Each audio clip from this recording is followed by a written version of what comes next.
मंचासीन विशिष्ट विभूतियां, माननीय उपस्थितगण और मुस्तकबिल हिंदुस्तान जिसे भारत के भाग्य विधाता कहते हैं या अंग्रेजी में डेस्टिनी डिजाइनर्स कहते हैं, जो बच्चे हैं, युवा हैं।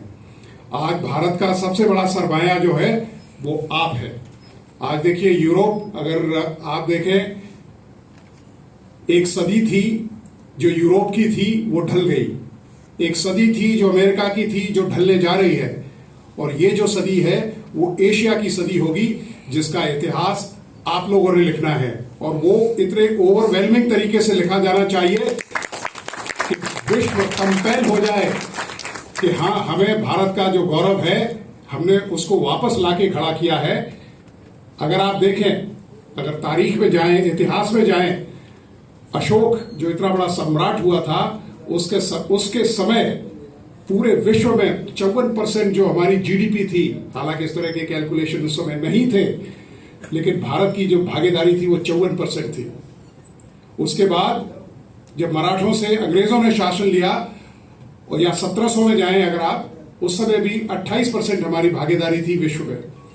उसके बाद 1803 में करीब 26% रह गई, और जब अंग्रेज गए तो हमें 3% पे छोड़ के गए, क्योंकि वो जो 200 साल लूट और खसूट के थे वो भारत आज भी उससे उभर रहा है। आज एक बहुत ही संजीदा और बहुत सीरियस विषय पे चिंता और चिंतन दोनों होंगे।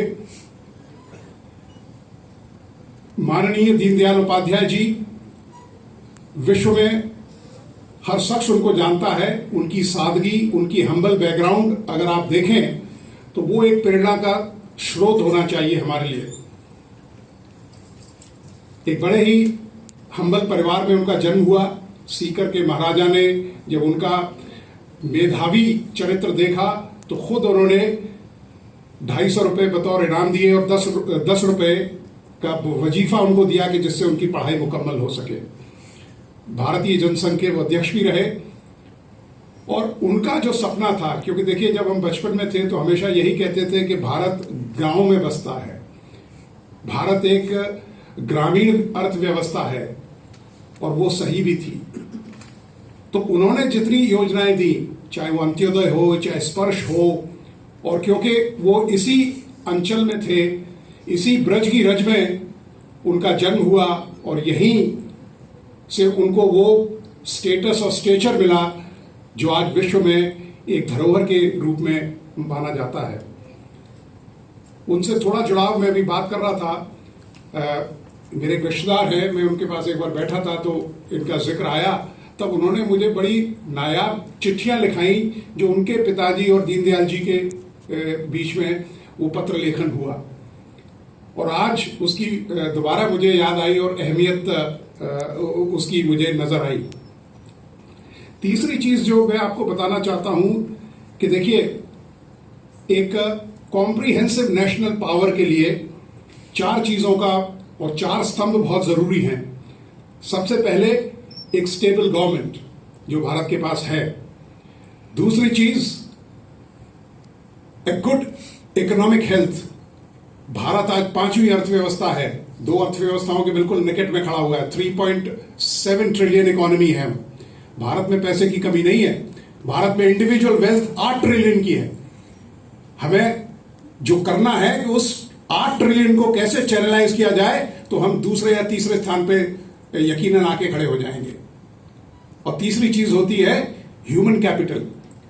ये जो सरमाया है जिसमें भारत, आप देखिए, एक युवा देश है जहां एवरेज एज 28 साल की है। यूरोप ओल्ड पुराना हो चुका है। जापान में दिक्कत हो रही है, एज रिलेटेड है। अमेरिका का बुरा हाल है। तो भारत के पास जो सरमाया है वो सबसे बड़ी ह्यूमन कैपिटल है, और लास्ट में होता है एक मिलिट्री माइट। इसीलिए मैं कहता हूं कि शास्त्र और शस्त्र दोनों जरूरी हैं इस देश के लिए। अगर आप शास्त्रों को छोड़ देंगे तो अपनी सभ्यता खो देंगे, और अगर आपने शस्त्रों का तिरस्कार किया तो आप अपनी स्वाधीनता छोड़ देंगे या खो देंगे। तो हमें चाहिए कि हम देश को, क्योंकि ये जरूरी नहीं है, मैं ये कहता हूं कि हर बच्चे को आज ये जरूरत है कि 24 घंटे में से 2 घंटे उसको देश के लिए निकालने चाहिए। अपने लिए निकालने चाहिए, 1 घंटा देश के लिए और 1 घंटा देह के लिए, क्योंकि जब वो बच्चा स्वस्थ रहेगा तो ही कैन डू एनीथिंग। अभी मैं शर्मा साहब से बात कर रहा था तो वो कह रहे थे कि साहब सबसे बड़ी जो प्रॉब्लम होती है वो है टेंशन। और आज देखिए, आज एक बच्चा जो है उसको जो मेंटल बर्नआउट जिसे कहते हैं, मेंटल बर्नआउट जिसे कहते हैं, वो पहली दूसरी तीसरी क्लास से शुरू हो जाता है। किसी जमाने में जब हम पढ़ा करते थे, गांव में मैं पढ़ता था, तो एक दस्ता होता था स्कूल में, जो बच्चे आते नहीं थे, वो छुप जाते थे खेतों में से, तो माँ साहब कहते थे जाए भाई पकड़ के लाओ माते, और 4 आदमी उसको खचेर के लाते थे। तो जब इस तरह के बच्चे, क्योंकि जब तक बच्चा खेलेगा नहीं, जब तक वो स्वस्थ नहीं होगा, जब तक वो मानसिक रूप पे नहीं जाएगा, 6 वर्ष का या 5 वर्ष का क्यों ये समय रखा गया है कि बच्चे को स्कूल में भेजा जाए, वो इसलिए रखा है कि 70% जो आपकी फैकल्टी है वो 5 वर्ष तक कंप्लीट हो जाती है, और वो माँ के सानिध्य में होती है, माँ के सानिध्य में होती है।